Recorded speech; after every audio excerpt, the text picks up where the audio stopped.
Fermentation is transformation. If there were toxins, for example, if your food were sprayed with a chemical, actually the fermentation removes that. Hey there, it's Dr. William Li. I am physician, author, and scientist.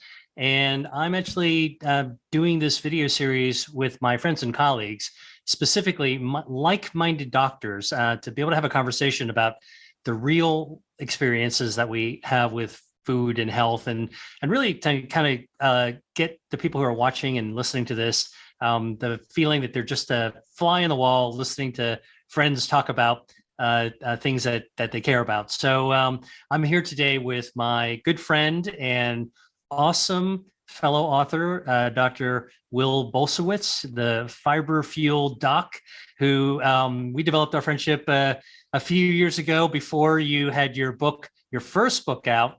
And I remember chatting with you about my experiences and just trying to share with you what I encountered that was new, that I wished I had been prepared for. And then I watched you walk up to bat and swing it and hit like a home run the first time. So anyway, it's great to see you, Will. Let's just talk about something we did recently. So I know you've been in the middle of a really big thing. What is that big thing?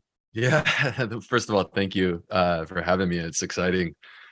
I launched my second book, and it was interesting this time around. So going back to the first book, my first book was Fiber Fueled. You and I connected for the first time at effectively like a retreat. Yeah. And there were hundreds of people there. And yet in this massive event, we found each other and it was like an instant connection.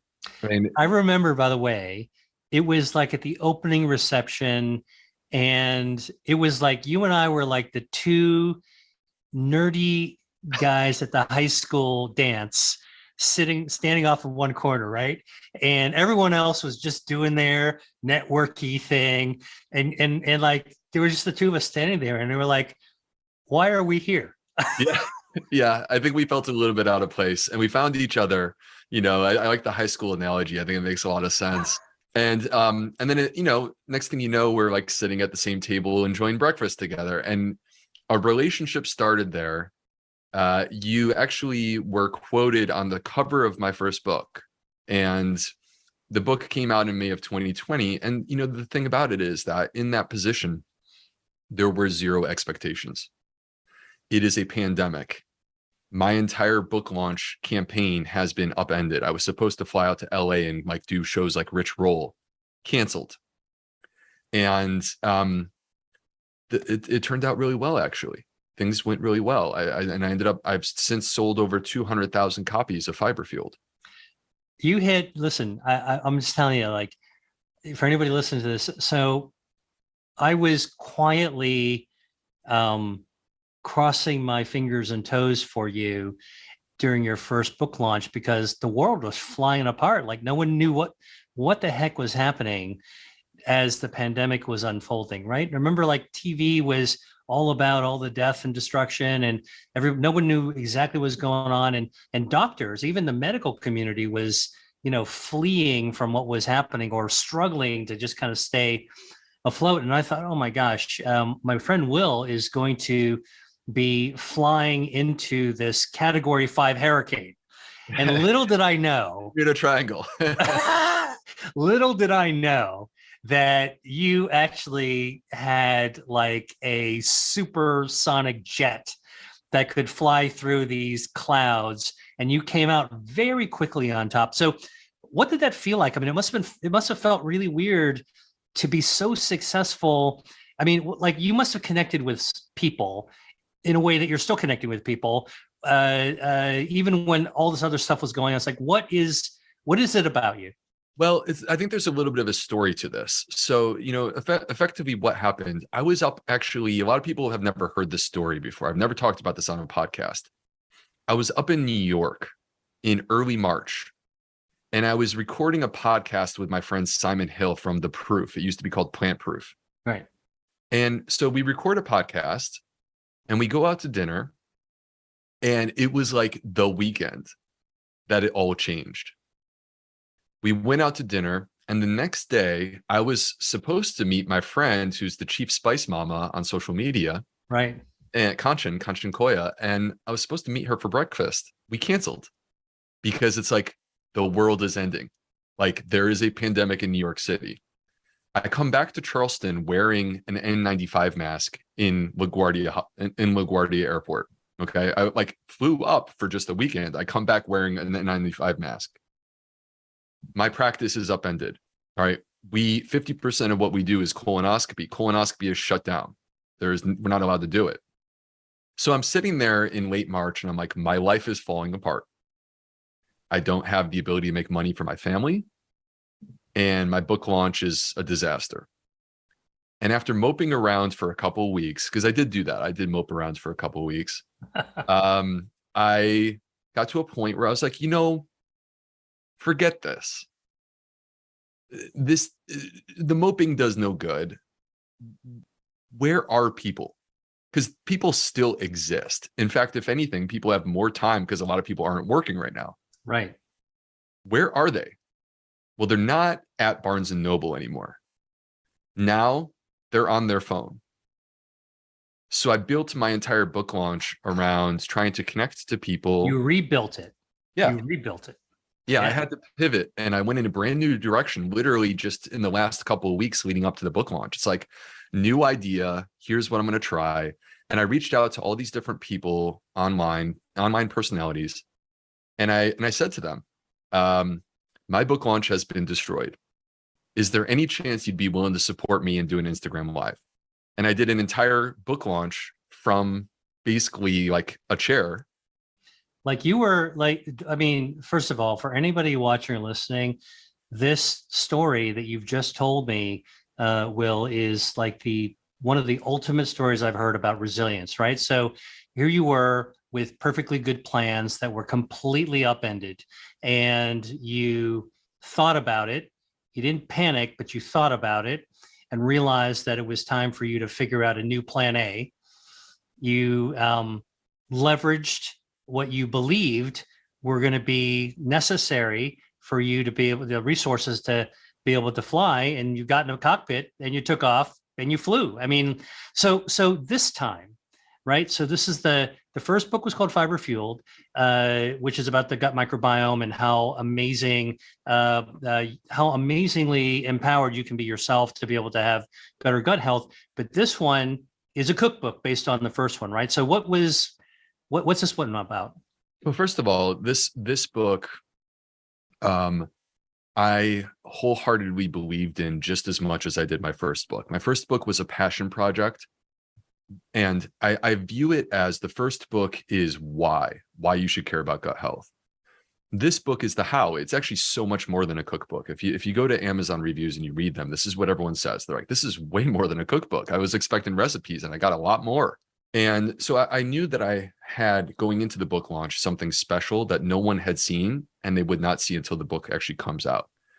And what I did, Will, is I doubled down on the strategy that I used before. So I knew the way to connect with people is like, I want them to hear the story. That's podcasting. Yeah. And I want them to have live interactions with me in person. Like if you want to meet the author, I'll give you 100 opportunities, and you can do it from your living room in your PJs. Right. So, so these were the Instagrams that you did, Instagram IG lives. Yeah. Fantastic. And the book came out, and you don't know what's going to happen, but there are expectations this time around. The first time was a surprise. This time it's more like people are expecting something. And the book came out, and during launch week, it sold 28,000 copies. Oh my gosh, that's amazing. And I thought I had a shot at number one on the New York Times. Now, here's the interesting thing about it. The book, Atomic Habits, is actually selling more copies in year 4 than it sold in year 1. By the way, have you read that book? I have not. I've heard great things about it though. I have it in my library, and I got it because you know what? Actually, I would tell you it's worth reading because it's really about this idea that small things actually have big impacts, and that if you have a habit of doing a lot of little small things, you can actually reap a lot of the benefits from it. And I actually think that it's relevant to putting those action steps that you have in the fiber fueled cookbook, because basically what you have, what you've just launched is really a action guide, right? So the first one is the what, and this is the how. It's the action guide. And you know, I think a lot of people wind up getting overwhelmed unless they're really familiar with changing their lifestyle, doing everything all at the same time. And one of the things that I'm a big believer on is like, you know, just take one baby step Totally. that works for you, and you'll be rewarded with just that baby step. And that just shows you can take another baby step. Oh, I so wholeheartedly agree with that actually. So if you go back to the very beginning for me, you know, when I'm at my lowest point in my life and I need to figure out a way to dig myself out of this hole that I'm in, the transitional moment, and this literally happened. This is not just a story. This literally happened. I diverted away from Hardee's, which is where I typically went for dinner. I was in Chapel Hill, North Carolina.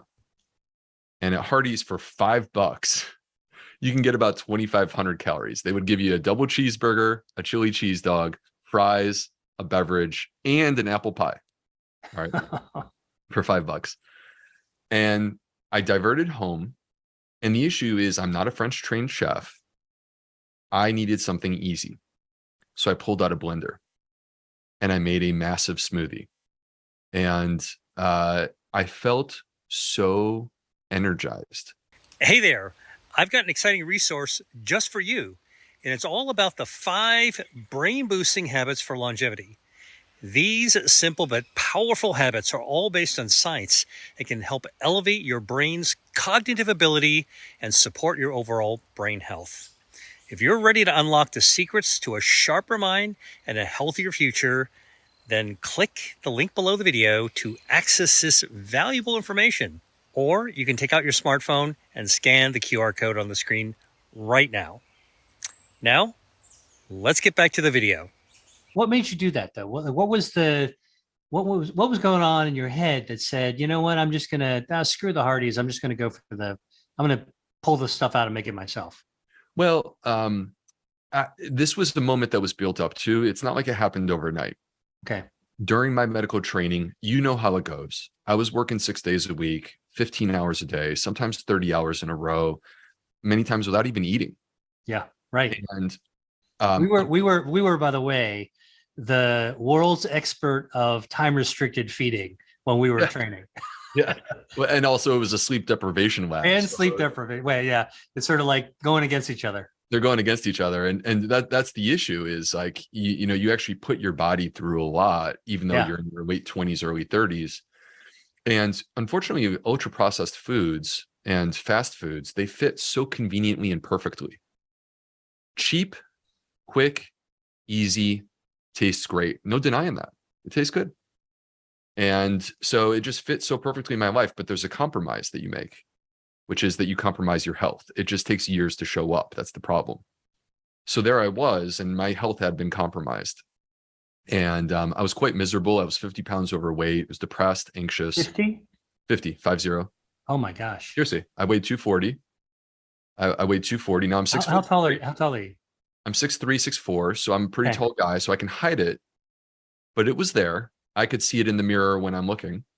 And what you can't see in the mirror is all that visceral fat that's encasing your organs. Oh, 100%. But you know, my brothers are making comments about me when I go home for the holidays. I'm depressed. I'm anxious. I have high blood pressure and high cholesterol. And to be perfectly honest with you, I just wanted to curl up under a blanket in a dark room and be left alone. That's where I was at. Wow. And so I knew that something needed to change. And unfortunately, the scenario was that my medical training had not provided me with the tools in order to do that. So I didn't want to take a pill, and I wasn't going to take a pill to fix my obesity, you know, my overweight obesity issue. So I tried exercising my way out of this and it failed. I did get stronger, swim further. And this was a very rigorous exercise program, by the way. I was pushing hard, and I could, get stronger and run farther and things like that, but that could not fix these health issues. And then what ended up happening, Will, is actually it's so bizarre that this is actually what happened, but this is true. Okay. What is it? I went on a first date with the person who is now my wife. Okay. Right. We have 3 kids together now. And by the way, that's the other thing that happened during the book launch is we had another baby. So had a real baby and a book baby happen around the same time. All right. And well, so anyway, we're on a first date together in Carborough, North Carolina at a place called Acme. And I'm getting a pork chop. And she orders something that's not even on the menu. She says to the waiter, there's these sides. There's black-eyed peas, there's collards, there's mashed potatoes, right? You can get your sides to accompany your meat dish. She says, can you put 3 or 4 of these onto a plate for me and just make it look nice? Wow. So I'm like, who are you? It's 2013. Who is this person? Early 2013. Who's this person that I'm sitting here with? I've never been around anyone like you in my life. This is weird. Right. Well, first of all, again, really, really clever thinking, right? Because most people just tick the boxes off a menu and order the appetizer and an entree or whatever it is. And here she is choosing something, as you say, that's on the menu, but not on the menu, and advocating for what she knew was going to be better for her. So she looked amazing. Her health appeared to be completely aligned. She loved her food. She ate until she was full. Cool. And when we were done, she wanted the date to keep going. And I felt compelled to go home because I was exhausted. So this was not an intervention, unless this was like an intervention by God. This was though a seed that got planted in my brain, right? I noticed this and I ruminated on that. And then it was enough for me to say, maybe I should try that. So that's how they define the better half, right? Well, like you were inspired, like it changed your mind, or you were maybe already on that threshold of knowing something needed to be done, and you watched it being done right in front of your eyes, essentially. It was a radical observation from my perspective, because I did not know a single person who was either vegetarian or vegan. Right. So to observe this, to be on a date with someone who is, okay, and see it in real life, and you go, interesting. Maybe there's something there. Right. And that was all that I needed. She never once in my entire life, in the 10 years that my wife and I have been together, we met in 2012 for the first time. 2013 was this date. In the 10 years that we've been together, she's never once said, this is what you need to do in terms of your diet. But I changed because of her. Well, she set the example, showed it could be done, made you think differently. And frankly, what a great kind of like little restaurant hack you just shared, which is, if you can't find something that you feel is like exactly what your body craves from a health perspective, just go off. This is what I actually do. Go off to the sides, the contorni or whatever it is, and pick a few of those little side things. They have some roasted Brussels sprouts or some, broccoli or whatever it is that like is cool, and just have them bring you the sides, like 3 sides as an entree or 2 sides as an entree kind of thing. Exactly. So, and the thing is, going back to the atomic habits idea, this moment when I had this smoothie, I felt instantly energized. Instantly. Really? And there was a part of me that felt like, almost like I have been deprived and now I am receiving what I need. Can I ask you, what did you have in that smoothie? I want to know. I want to know what it was that actually turned on your lights with that smoothie. I am not a recipe guy, which is bizarre because here I am with a cookbook, right? Yeah. What I am is I'm a chemist. I like throwing stuff in there and see Okay. what happens. Do you All remember right. what you threw in there? Yes. Bananas, Okay. berries, multiple types, frozen, Okay. and greens. What kind of greens? So I think it was like a big bunch of kale. Like Okay. I'm talking green kale, and I'm ripping it off the stem and then just throwing it in there. Cool. All right. And then obviously liquid. And I think the liquid on that one was probably water, because there's no way I had any sort of plant milk in my fridge. There's no way. So and then some ice, just to kind of give it the proper texture that I was Yep. looking for. Sure.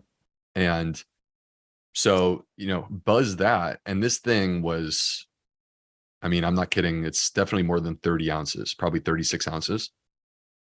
And it took me maybe 3.5 large glasses to complete it.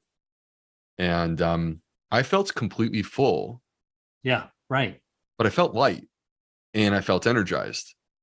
And I went, normally after dinner, for me back then, I would need to lay on the couch and just kind of decompress from dinner. Yeah. And I felt so energized that an hour later, I went to the gym and had a great workout. And this was, I think that the point from my perspective is this: it's not even like the energy level. What it is really truly was the juxtaposition of how I felt in that moment relative to how I felt prior to that moment. Interesting. Yeah. For anyone who has suffered with these types of issues, you just want to feel well. Right. And I felt so much better. So, and look, we're both doctors. And so, the whole idea about an individual patient that we might be seeing, when there's a difference in their life, something's made a difference. Like that's it instantly is something that they are able to recognize and talk about. And so what you're just kind of sharing with me is sort of your side of the white coat kind of thing, where like you were feeling one way and then you tried something different and you felt completely different. And so, obviously that inspired you to dive deeper into doing all the things you've done. Has it changed the way that you were talking to patients as well? So, first of all, this is perhaps an N of one thing, right? And we may want population data to back up what we do. And part of what happened here was I had my N of one moment, and then I turned to the data. And this is where I discovered the relationship between dietary fiber and the gut microbiome. Did you know anything about the microbiome before? I did not. Really? I did not. And in fact, I trained with some of the leading, if you go to a microbiome meeting, you're going to hear one of the most brilliant people is Belfer Sarter. And I was in his clinic treating inflammatory bowel disease for years. But he never told you about the microbiome. It wasn't a focus, right? Because we're not talking about these nebulous ideas of the microbiome back in 2010, 2011. Right. We're talking about biologics, right? And inflammatory bowel disease. These are biologics, by the way, for people who are wondering. I'm talking about like very, very powerful anti-inflammatory drugs. But that's, I think, part of what happened is this inspired me to say, how come I haven't been taught this? Interesting. And to find the confirmation of how I felt as a single individual person in a overwhelming body of evidence that exists that I had not been taught in my medical training, despite being at these great institutions and having great mentors. It made me understand that we can't allow ourselves to remain within the box of conventional medicine. Well, and like for me, it was a little bit different. I never had a problem with my weight, but for me, I got thrown into my interest in food and health before I went to medical school. I did a gap year and I went to the Mediterranean and I lived there. And I, by the way, just came back from there a few days ago, doing research for my next book. And when I was there at the very beginning, before med school, what I was so interested in is how is it that some people live to eat as opposed to eating to live. Like the idea that you just kind of sit down and wolf your food down, get your calories in, and keep on doing your stuff like Right. that's eating in order to survive. Isn't that kind of an American thing, don't you think? I think that anybody who is used to breaking bricks, like in a slag heap, I think Right. that's the mindset you have. Like you have a foreman who's whipping you, and it's not a pleasant way of living. And then, when I really embedded myself in Italy and in Greece and started to see how people were living, and then I went to Asia, what I saw was that people are excited about their food. Like when you just talked about your smoothie, your blender, and you were talking about the berries and the bananas, like you can see the passion in your eyes as you're recounting something. That's what happens in these countries that I just got back from Greece. Every time you sit down with anybody over a meal, their eyes light up when they start talking about their food. And it's something that, I really believe is really important. One of the things that by the way, I just sort of tearing a page from your playbook is this idea that I was doing research, looking at something that most people who are doing healthy eating don't spend a lot of time doing. That's why I did it. Plant-based foods, dietary fiber, absolutely important. I wanted to take a little bit of time to research something that most people don't think about for lots of reasons, which is seafood. Most of the data shows that people who eat seafood in moderation actually have better health outcomes. And I was so curious about like why that is and what about the omega-3s. And so I sat down and I looked at everything on the menu and, and to try different components of it. And one of the things I didn't realize for omega-3s, which of course you can get from plants through ALA, is that almost all the seafood, not just the greasy ones, actually, the oily ones actually have omega-3s. But one of the things that eating seafood doesn't give you is plant-based food. So when I sat down at a taverna and I was in Greece and I wound up looking at how to build my meal, what did I do? I went to the appetizers and the vegetables, and I did exactly what your significant other did back then. I went and put together, like I wanted to try some seafood stuff, but I put together a meal of Santorini and giant fava beans. I put together a meal of volcanic tomatoes with mint. I put together a meal with wild greens, salad greens that are basically harvested from the hills. You got to have a little trust that, like this is in the middle of the Mediterranean, so it's pretty healthy. The air is like 1,000 feet above the sea. They wash them up. They saute them with a little garlic, a little shallot. And it was so great. Like when they were bringing out the meals, like I kind of felt like you, which is, I was hungry. And yeah, like if somebody put a burger in front of me, I mean, I don't normally eat burgers, but I probably could have eaten one because I was pretty hungry.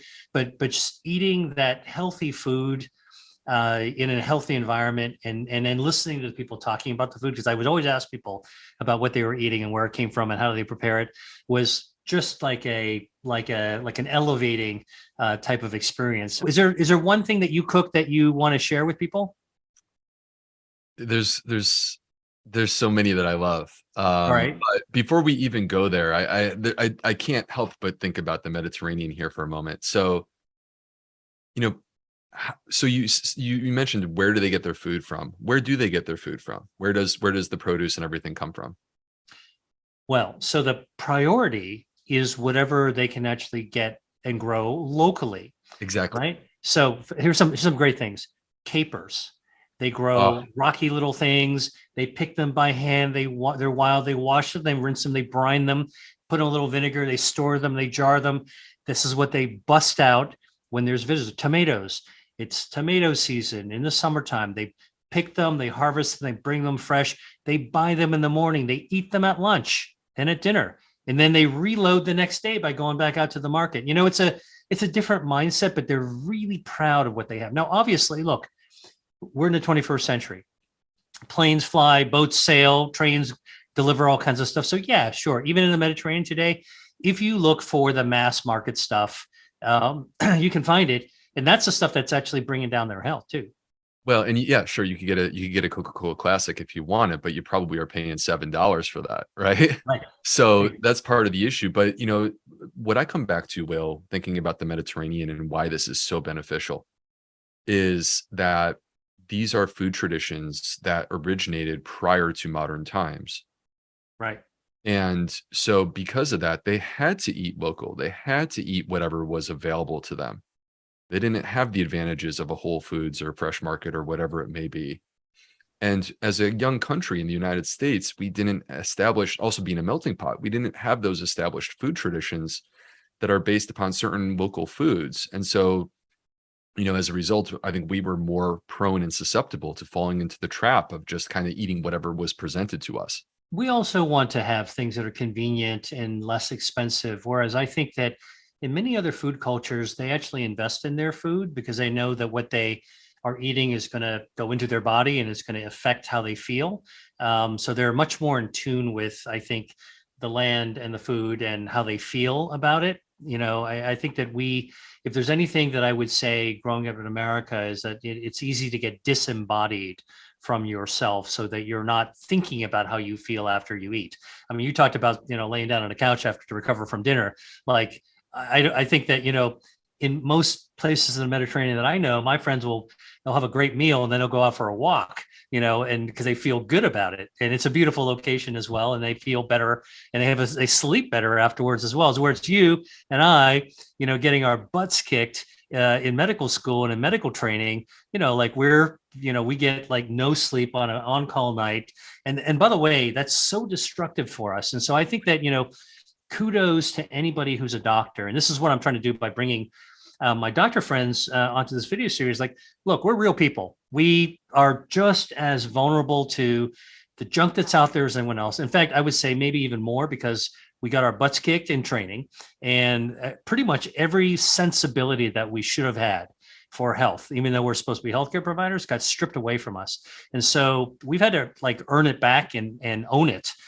So I think that the fact that you put out 2 New York Times bestsellers proves the fact that people want to hear from a credible source that actually can walk the walk and not just talk the talk. Well, think about how we're talking about doctors and the rigorous lifestyle that we're forced into as a part of our medical training.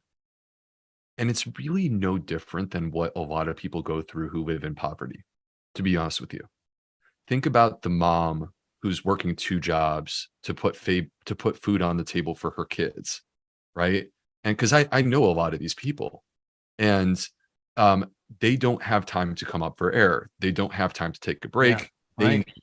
They need food that's inexpensive and cheap and quick and delicious. And so they fall into the exact same traps that you and I did. Right. And so, and then you see what happens in those communities where socioeconomic status becomes such a powerful thing in terms of health outcomes. This is part of the issue.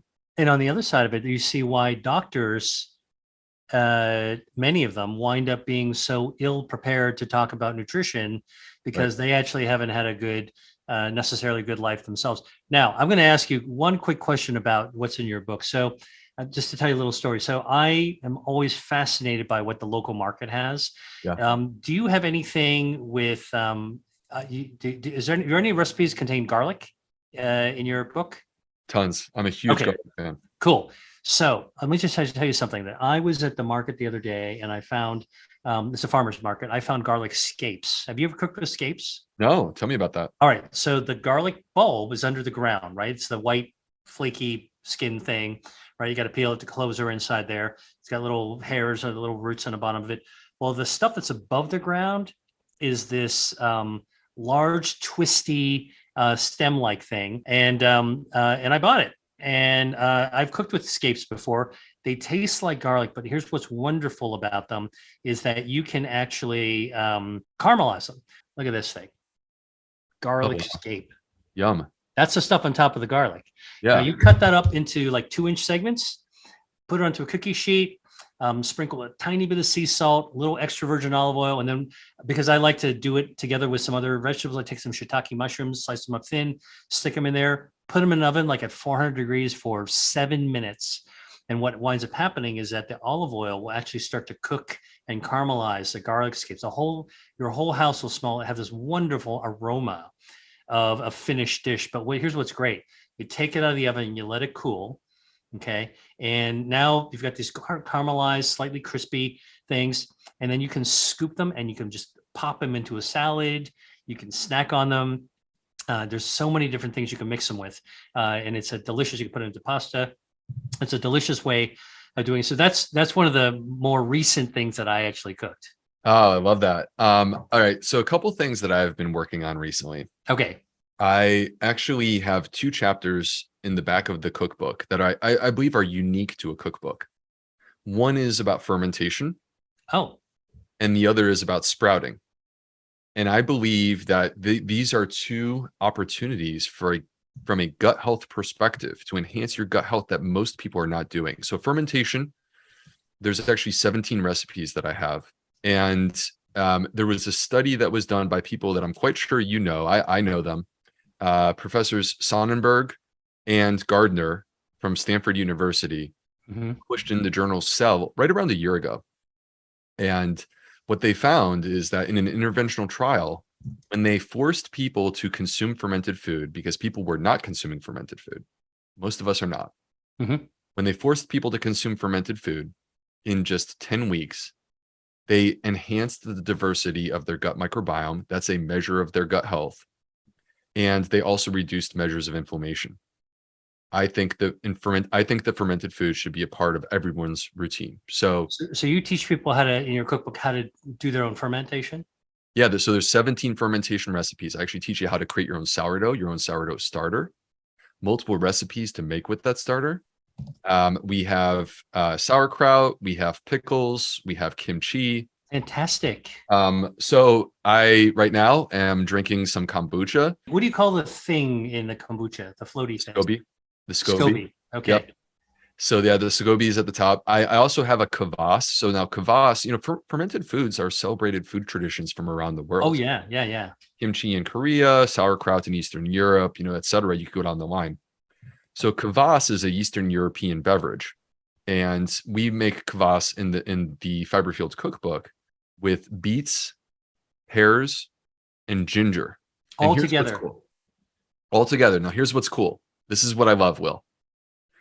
Number 1, there is no added sugar. Beets have their own sugar? Beets, pears, they have their own sugar. Yeah. Right? So you have the sugar that you need for fermentation, because in order to ferment, you do need that. But number 2, there's no added microbes. The microbes naturally exist on the skins of the ginger and the pears and the beets. They're already there. They're there when you purchase them. Interesting. And so by quite simply putting this combination together and then submerging it in some water, you within 24 hours will have bubbles. Okay. And you do this like in a jar or in a bowl, or what do you actually ferment it in? So when I do beverages, I go big, because from my perspective, I don't want 16 ounces that I had to wait 5 days for. Right. I want 32 ounces or more. Okay. So I get jars with a flip top lid. Yep. All right. And so the flip top lid will create a seal. Now, the thing that you do have to do, because I'm not kidding, you will have bubbles in 24 hours with these things, is you have to burp it. You do. So by burping it, what I mean is you go and you open up the jar and you allow the gas to come off. Is it stinky? No, it's not stinky. It smells great. It smells like ginger. But the issue is that if you don't burp it, it continues to pressurize. Boom. Exactly. What happens if you take a beer and you shake it up, or right? So that's what happens. And so you have to burp it. So I actually missed a burping session on my kvass one day. What happened? And we got beets on the wall. So it's so interesting. I wouldn't have thought of putting beets and pears and ginger, although I love all 3 together. What does it taste like? Can you describe it? Okay, so the beets impart that. I mean, I think it's beautiful, but it's like a basically deep magenta red, and the liquid becomes opaque. You can no longer see through this, and this is because of the beets. So you combine that with the pears give you that mellow sweetness. The ginger gives you that punch of ginger. Mm-hmm. You put these three together. Now, what is fascinating about fermentation, and one of the things that I love, Will, is that flavors change. Yeah, of course. The profile changes. And where you end up, like if you were to sip this on day 1 or 2, it would taste like beets and pears and ginger. Okay. Where you end up on day 5 or 6, All right. Tell me. is a melding of these flavors together. And it's hard to describe other than it has changed. Is it like hard cidery, or is it smooth, or Smooth, not spicy, not spicy. so the ginger's been mellowed out? The ginger has been mellowed out. You know, I'll give you another quick example. One of the recipes that I have in the Fiber Fields cookbook is for fermented radishes. Okay. Yep. Now, as you know, radishes are health foods. These are great for you. Yeah. The problem is that I actually don't like them.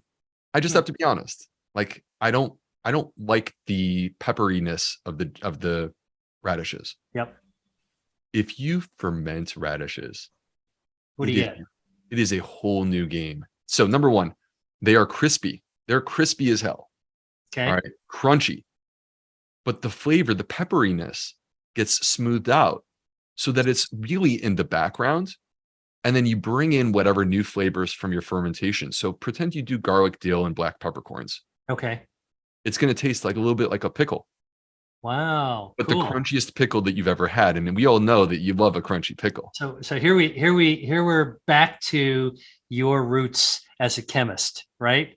You got your basement with all this stuff going on and your experiments, and as you were talking about burping your container, I was thinking about chemistry class. Like how you have to tend to the Bunsen burner so nothing boils over or burns, right? Like you got to kind of be on top of it.